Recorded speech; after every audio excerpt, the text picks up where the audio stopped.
¿Cómo piensan los niños? El programa donde entenderemos el mundo de los niños de la mano de profesionales y aprenderemos a hablar con los nuestros de forma asertiva de acuerdo a su edad.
Muy buenas tardes, mis amados hermanos, hermanas, amigos, amigas y niños. Gracias a Dios por esta oportunidad que nos da de estar aquí conectados y aprender una vez más acerca de lo que Dios tiene para decirnos. En esta tarde entonces vamos a iniciar con una oración acerca de, esta oración esté dirigida al Señor, pidiéndole sobre todo su dirección y su sabiduría en cada paso que demos. Amén. Soberano y eterno Dios, te damos gracias, Señor Jesús, por esta hermosa oportunidad que nos concedes de estar aquí, Señor amado, de buscar tu rostro, de escucharte, Señor, de corresponder al amor que nos das a través de un servicio, de la atención, de la disposición y de la voluntad para ser mejores como tú esperas que seamos. En tu nombre, Señor Jesús, te damos gracias, te damos honra, gloria y alabanza, porque tú eres bueno y para siempre es tu misericordia. Gracias, Señor, porque hoy nos concedes la oportunidad de vida, de estar aquí y de aprender. En tu nombre, Señor Jesús, ponemos nuestras manos, nuestro oído, nuestra mente y nuestro corazón, al igual que nuestra voluntad, para empezar a generar cambios positivos en nosotros mismos y en las personas que amamos. En tu nombre, Jesús. Amén. Hoy, con la ayuda de Dios, vamos a compartir una hermosa enseñanza relacionada con tesoros en vasos de barro. Tenemos que en 2 Corintios 4:7 nos dice la Biblia: pero tenemos este tesoro en vasos de barro, para que la extraordinaria grandeza del poder sea de Dios y no de nosotros. En otra versión dice: pero tenemos este tesoro en vasos de barro, para que la alteza sea de la virtud de Dios y no de nosotros. Y bueno, gracias a Dios por esta oportunidad que nos da de comprender este gran misterio que Dios hoy nos dice: poner tesoros en vasos de barro. Y hoy vamos a leer un hermoso cuento de Anthony Brown. Dice así: Ramón era un niño preocupón. Se preocupaba por muchas cosas. Se preocupaba por los sombreros, los zapatos, por las nubes, por la lluvia, y así la lista sigue. Sus padres intentaban tranquilizarlo por las noches. No te pasará nada. Son cosas que solo suceden en tu imaginación, le decían. Pero Ramón seguía preocupado. Un día pasó la noche en casa de su abuelita, pero estaba tan preocupado que no podía conciliar el sueño. Se sintió un poco tonto y se levantó a contárselo a su abuelita. La abuelita le comentó que cuando ya tenía su edad también se preocupaba por muchas cosas, pero por suerte tenía un muñequito que hizo que aliviaba sus pesares, los quitapesares. Le contó que podría contarle esas preocupaciones antes de dormir y colocarlos debajo de las almohadas, y así podría dormir mejor y ellos lo cuidarían o se preocuparían por él. Esto funcionó por varios días. Sin embargo, algo sucedió. Ramón preocupón se preocupaba porque tal vez sus muñequitos quitapesares llevaban muchos pesares. Y fue así como surgió la idea de hacer muñecos quitapesares para los muñecos quitapesares. Y colorín colorado, este cuento se ha acabado. Y hoy, por la misericordia y la gracia de Dios, quiero compartir con ustedes un hermoso programa relacionado con el efecto Pigmalión. Vamos a ver de qué se trata este hermoso tema. El efecto Pigmalión es aplicado en psicología, en pedagogía, en psicopedagogía y se refiere al potencial o a la influencia que ejerce la creencia que nosotros como personas tenemos en el rendimiento de otra persona, ¿sí? Entonces es importante para todas las personas que nos relacionemos con el ámbito educativo, con el ámbito laboral, con el ámbito social o familiar. Y creo que todos nosotros tenemos un ámbito cercano a estos que acabo de mencionar y efectivamente, como tenemos o estamos tan cercanos a cualquiera de estos grupos sociales, educativo, laboral, social y familiar, entonces es importante que conozcamos acerca de este tema. Este efecto, pues, Pigmalión, obedece a un mito en realidad. Obedece a un mito en el que un escultor hizo una estatua y la talló de tal manera que le hablaba como si tuviera vida, o sea, confiaba que tuviera vida. Entonces, de ahí se cree en el mito que la estatua cobró vida dada al enamoramiento del escultor hacia ella. Este efecto entonces habla acerca de la confianza que tenemos todos los seres humanos en la fuerza interna que pueden desarrollar nuestros seres humanos cercanos, ¿sí? Amados, queridos, y esto obedece a la fuerte influencia de lo que nosotros decimos en ellos, o incluso aquello que no se dice pero se expresa a través de gestos o movimientos, ¿sí? Entonces, este efecto se puede identificar a través de esta tenacidad que una persona puede desarrollar para conseguir un objetivo, dado a que en su casa o en su familia o en su seno familiar, o al menos una persona significativa para él o ella, le transmitió la creencia de que puede conseguirlo o puede lograrlo. También se logra cuando las expectativas sobre una persona o sobre una labor, puede ser una labor profesional, ¿sí?, conduzcan a las personas o a los estudiantes que se orientan por determinada área del conocimiento. Entonces lo orientan de tal manera que sus conductas obedecen al logro de este objetivo profesional. Entonces aquí se ve, por ejemplo, cuando encontramos un profesor en la universidad o en el colegio o en la escuela que nos ayuda a ver nuestras habilidades de manera positiva y nos ayuda a creer que podemos ser grandes profesionales o desempeñarnos de la mejor manera que tenemos, ¿sí? Y también este efecto entonces se llama algo como una profecía autocumplida.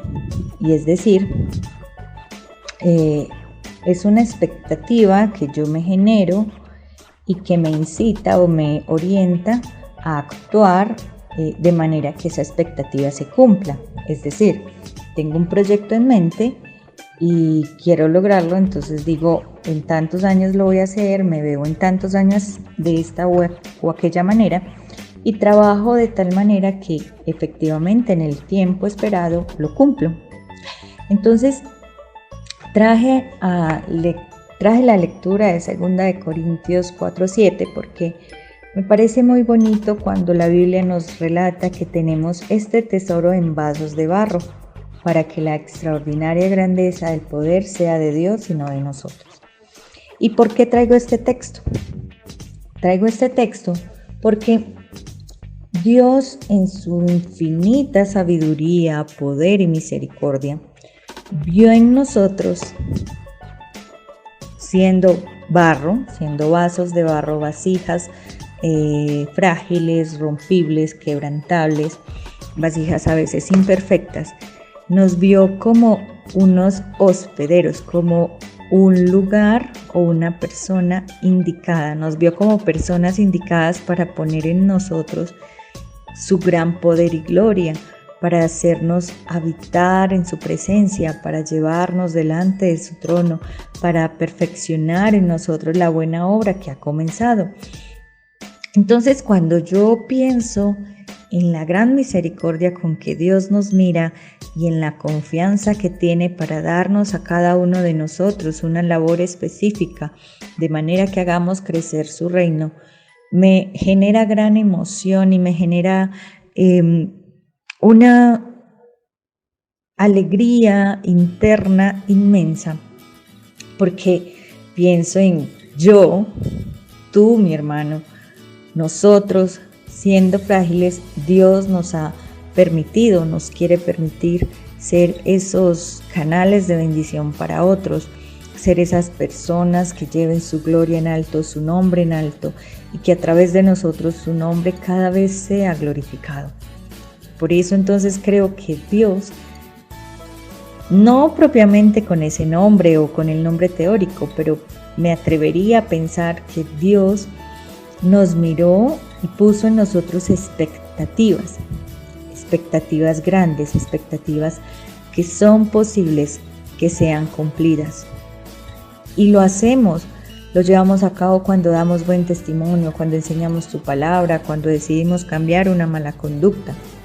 Entonces ahí veo con gran admiración la bendición que Dios tuvo o que nos dio al poner en nosotros vasos de barro la extraordinaria grandeza de su poder, un tesoro inigualable. Y bueno, este efecto está directamente relacionado con la manera en que miramos a los otros.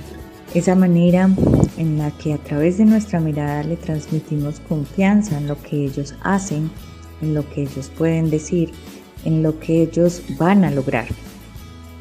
Es decir, la mirada nos está invitando a pensar de qué manera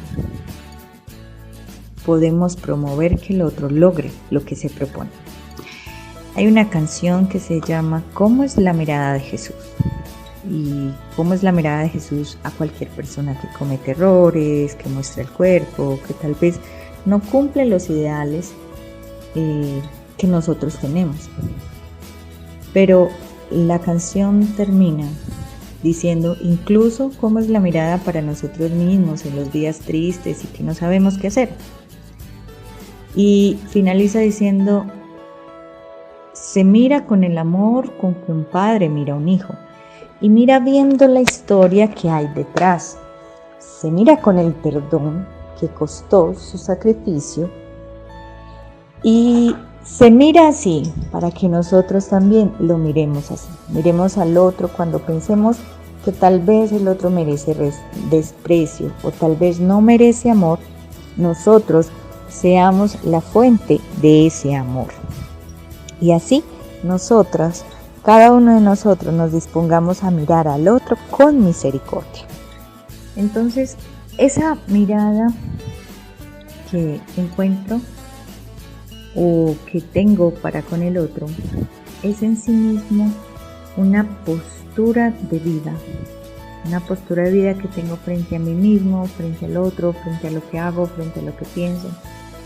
Entonces, de ahí que es importante cuando transmitimos nuestras creencias, qué es lo que en realidad estamos compartiendo con nuestros niños y niñas. Lo quiero poner a través de un ejemplo, en el que puede ser un efecto positivo, y es aquel que el sujeto, cuando nos escucha, cuando nos mira, cuando ve cómo actuamos, se afianza frente a sí mismo, afianza su confianza, provoca un aumento en su autoestima y frente a un aspecto concreto le ayuda a lograr los objetivos.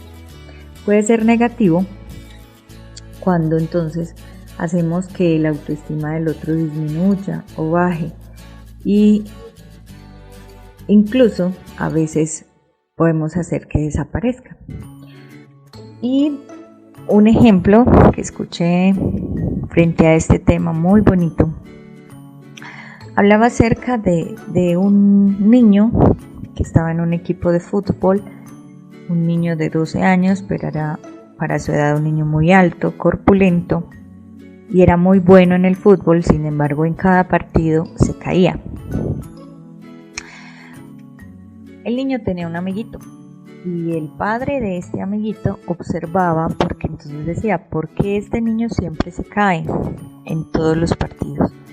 El hecho fue que el padre del amiguito del niño vio en cierta ocasión que el papá del niño grande y corpulento, antes de salir a la cancha, le decía, bueno, no te vayas a caer esta vez. Era como si hubiera un encanto en esas palabras, porque efectivamente el niño lo que hacía era caerse. Como los dos niños eran amiguitos, los padres un día salieron a conversar y hubo la oportunidad en que se le dijera al padre del niño que él se caía precisamente en obediencia al amor que le tenía. Es decir, si mi padre, a quien yo amo tanto, me dice que me caiga, aunque yo no quiera caerme, me caigo. Y eso es lo que hace el efecto Pigmalión, ¿sí? Pareciera que en obediencia a eso que el otro nos dice, lo hacemos y lo repetimos, aunque nos lo diga de manera negativa. Se le hizo una recomendación al padre de este niño. Cambiemos un poco el mensaje. Sal a la cancha, diviértete, corre, vuela si quieres. Si te llegaras a caer, voy a estar aquí para ayudarte a limpiar las heridas o a curarte, pero disfruta del partido. Y el Señor, haciendo caso a esto, empezó a cambiar el mensaje. Empezó a cambiar ese mensaje de te vas a caer por un mensaje en el que se le enseñaba confianza al niño en sus propias habilidades, ¿sí? Entonces, vale la pena que nosotros como adultos pensemos de qué manera estamos transmitiendo estas expectativas a nuestros chicos y chicas, de manera que aumentemos su autoestima, de manera que ellos puedan creer en lo que saben hacer y puedan darse cuenta que tienen muchas más posibilidades.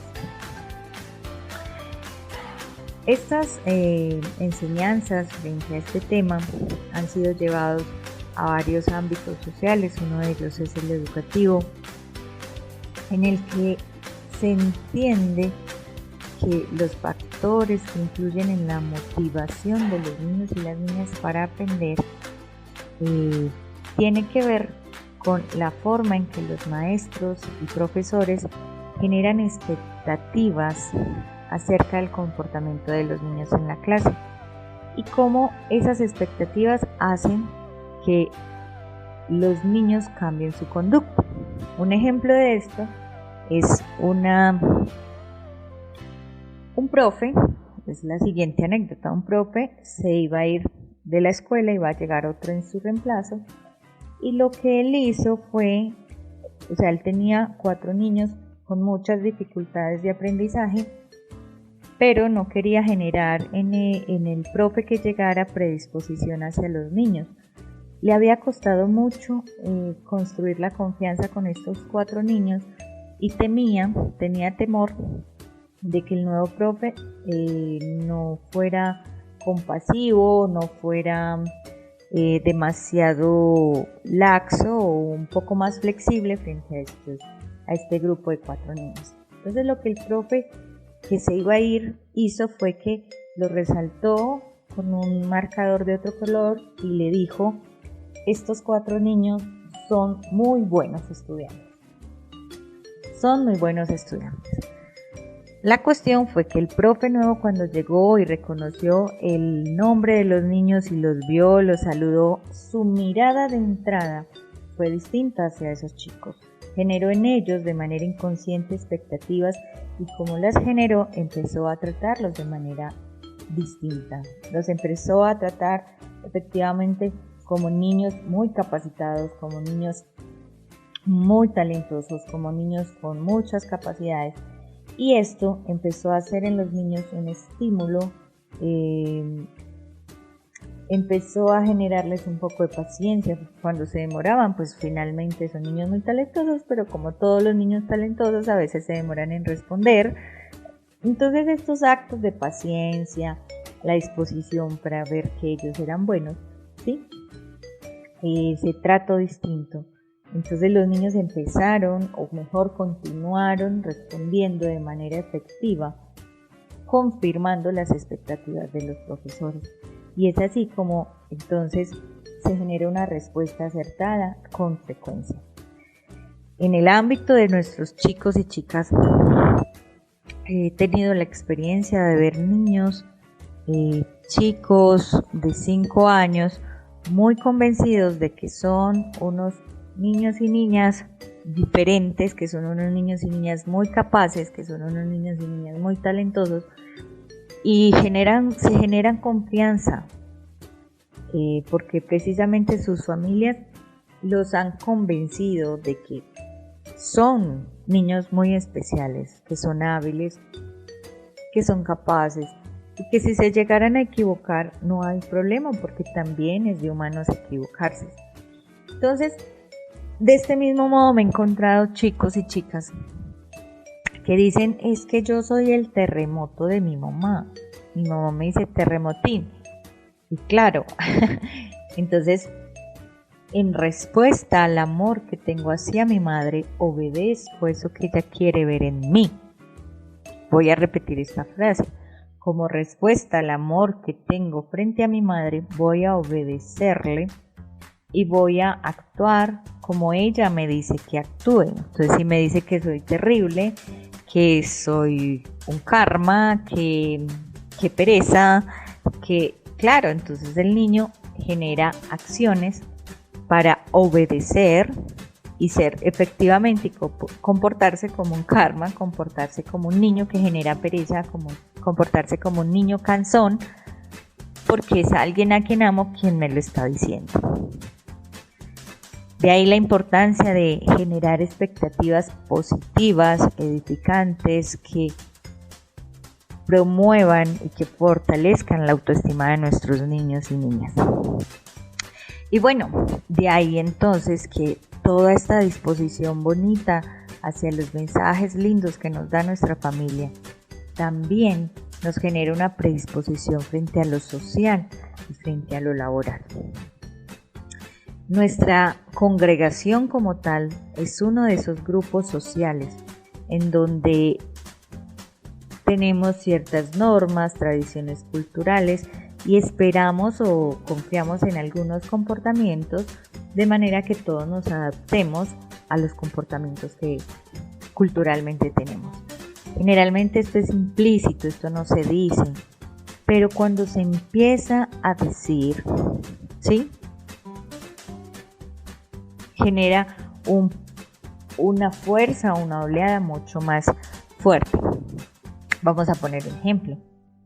Si a nuestros chicos y chicas de manera más regular se le da participación en los cultos, se le da mayor participación si sabe tocar un instrumento, se le da participación al dirigir un coro, al cantar un coro, al dar un mensaje corto previo a la enseñanza de un adulto, nuestros niños y niñas empezarán a hacer normal participar del culto, levantar las manos, orar, llegar temprano a orar porque también va a ser parte del servicio, o leer la Biblia o estudiarla. Y de esta manera las expectativas que tenemos frente a su formación cristiana no están aisladas al diario vivir de nuestras prácticas culturales. Es decir, eso que esperamos se vuelve un modo de ser natural, ¿sí? Entonces, aquí vemos que los niños hacen tan propio su mundo o el mundo de los adultos, que si el adulto le dice que él no puede, que él no es capaz, o así se le esté diciendo como un reto para movilizarlo, el niño va a obedecer a esto. Entonces, somos o llegamos a ser en cierta manera lo que nuestros seres queridos nos pueden transmitir como un ideal, ¿sí? Por conocimiento de causa, cierto día escuché como un familiar le decía a uno de sus seres queridos que no podría hacer o lograr algo, ¿sí? Cuando le pregunté frente a eso, decía, es que es mi manera de retarlo para que lo haga, porque así funcionó conmigo. Mis padres me decían, tú no podrás hacerlo. Yo me sentía retado y al sentirme retado lo hacía, lo lograba para demostrarles. Entonces este efecto a veces es contracorriente, pero casi siempre se cumple lo que los papás dicen o los seres queridos, ¿sí? De ahí entonces la importancia de empezar a abrir nuestra mente como adultos para transmitir a nuestros niños y niñas mensajes que edifiquen, palabras que edifiquen. Y si nosotros como adultos pensamos, me gustaría que mi jefe o mi empleador o el líder o el gerente de la empresa, ¿sí?, me reconociera en algún momento porque tengo muy buen desempeño, entonces, ¿cuánto más nuestros niños?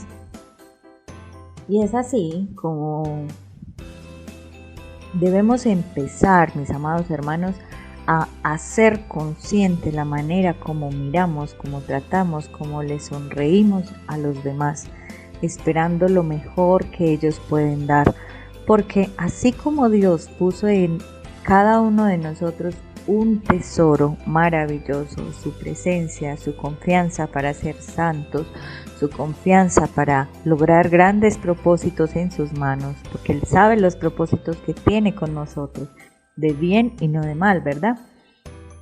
Cuánto más si hacemos conciencia sobre cómo tratamos a los demás, lo que les decimos, cómo se lo decimos.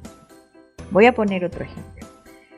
En una universidad extranjera, no recuerdo ahorita el nombre con exactitud, pero vamos a buscarlo, se hizo un caso control. ¿En qué consistía? Se le dijo a un grupo de profesores que un grupo de chicos eran superdotados.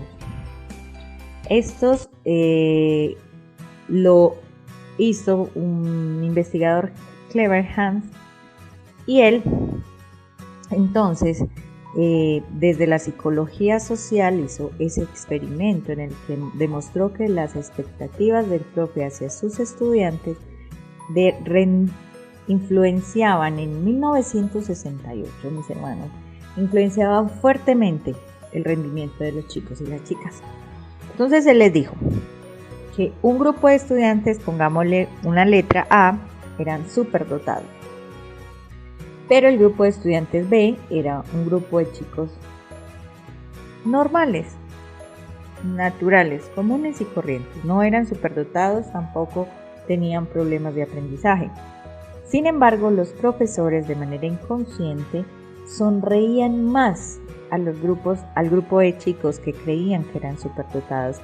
Les hablaban mejor, eran más amables, les ponían mejores ejercicios, los motivaban a pensar más, los motivaban y les exigían un poco más como chicos superdotados.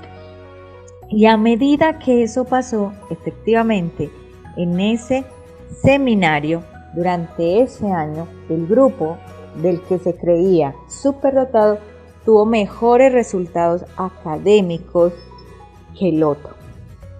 Ustedes dirán, bueno, fue suerte. No. Él hizo el seguimiento durante varios años al grupo de chicos a los que se había considerado superdotados y tuvieron mejores posicionamientos laborales, tuvieron mejores ascensos, tuvieron mejores logros profesionales en la medida que fueron reconocidos desde las bases de su formación. Mis amados hermanos y hermanas, si nosotros siendo adultos cuando obtenemos, y lo digo porque lo he vivenciado y también lo he visto en personas cercanas a mí, cuando tenemos un reconocimiento de parte de nuestros empleadores o nuestros, en mi caso, coordinadores, rectores, esto nos ofrece la confianza para seguir haciendo las cosas mejores, para esforzarnos un poco más, para hacer lo que sabemos hacer de la mejor manera posible. Y si eso pasa con nosotros siendo adultos, ¿cuánto más si acompañamos a nuestros niños y niñas a florecer, a dejar ver lo mejor que ellos tienen en sí mismos? No es complicado, no es complicado. Consiste en mirar al otro, pensar, ¿cómo lo miraría el Señor Jesús? ¿Cómo miraría el Señor Jesús a los niños, por ejemplo? La confianza que Dios les dio cuando les dijo, dejen que los niños vengan a mí porque de ellos es el reino de los cielos. Y quien no sea como un niño no podrá entrar en el reino de Dios. ¿Sí? Cuando nosotros vemos a los niños su potencial creador. Y aquí quiero hacer una pequeña cuña, por decirlo así. En mi proyecto de aula, varias personas me han preguntado, ¿qué es lo que te motiva a hacer lo que haces? Y después de mucho pensar, de mucho meditar en ello, en esa pregunta, he llegado a una conclusión, y es que yo creo en las ideas de los niños. De hecho, tenemos una lluvia de ideas y ellos saben que tienen toda la confianza para decirme, profe, se me ocurrió una idea.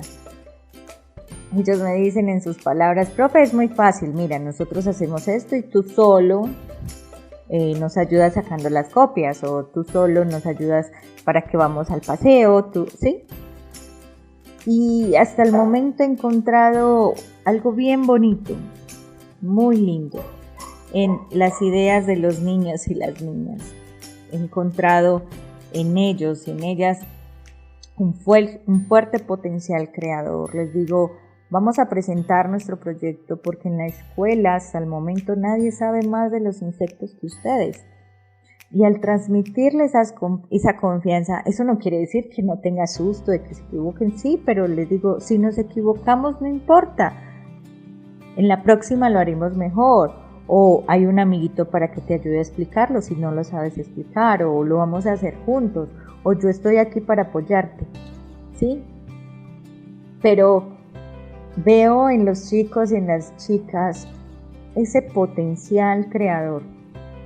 Y creo y pienso en esto y digo, Señor, devuélvenos la mirada que tú tienes hacia nuestros niños. ¿Sabe, mi amado hermano y hermana, quién sabe el potencial de los niños y las niñas?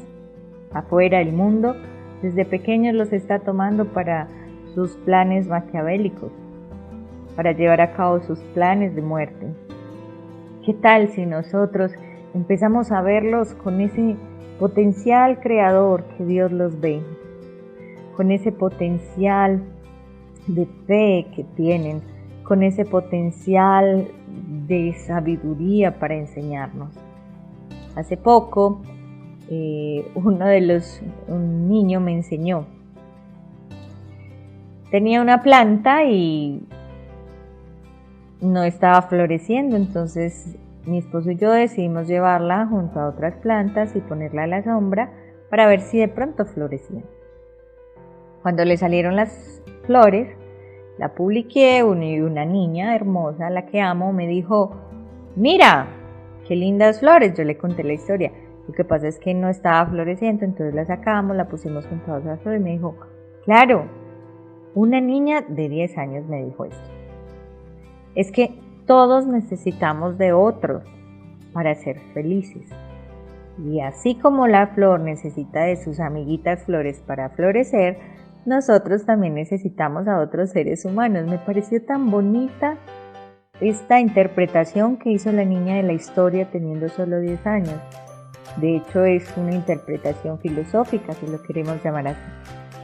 Entonces, cuando me dicen, ¿por qué haces lo que haces? Pienso, lo hago porque creo en la infancia. Sé del potencial creador interno que hay en cada uno de ellos y ellas. Y que si nosotros guiamos toda esa energía, toda esa inteligencia, toda esa sabiduría infantil hacia propósitos creadores, Dios seguirá haciendo grandes cosas en ellos y a través de ellos. Y la generación venidera sabrá quién es nuestro Dios y lo enseñará, lo seguirá enseñando aun cuando no estemos nosotros, si Dios no ha venido. Es por eso, mis amados hermanos y hermanas, que los insto a que piensen, si yo, siendo adulto, disfruto, por ejemplo, que mi rendimiento sea reconocido, ¿sí? Que esto hace que aumente la calidad de mi trabajo.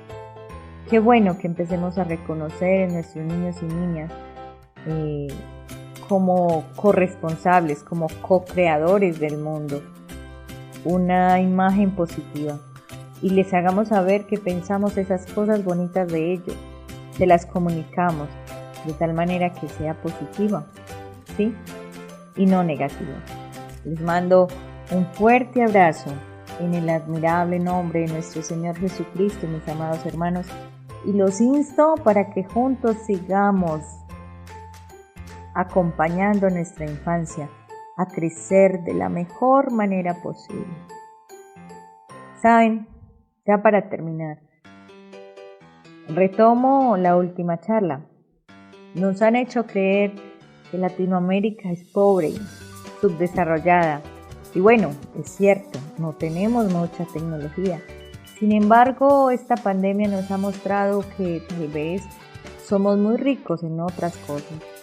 Y cuando yo como colombiana me siento orgullosa de esto, digo, qué bueno enseñarle este sentimiento a nuestros niños y pensar que somos muy buenos, que somos buenos en lo que nos proponemos hacer, que somos buenas personas cuando nos lo proponemos, que somos buenos cristianos cuando nos lo proponemos y que tenemos la voluntad y la fuerza para proponerlo y para ejecutarlo. Qué bueno, mis amados hermanos, que no nos quedemos en estos mensajes negativos o de crítica en la que somos nosotros quienes estamos reafirmando una visión negativa de quiénes somos. No, al contrario, que le demos a nuestros niños y niñas esa mirada de amor y esas palabras de amor para creer en lo que ellos saben en lo que piensan, en lo que pueden lograr, en lo que pueden ser, ahora y en el futuro. Dios les bendiga, mis amados hermanos y hermanas. Una feliz tarde en el nombre admirable de nuestro Señor Jesucristo.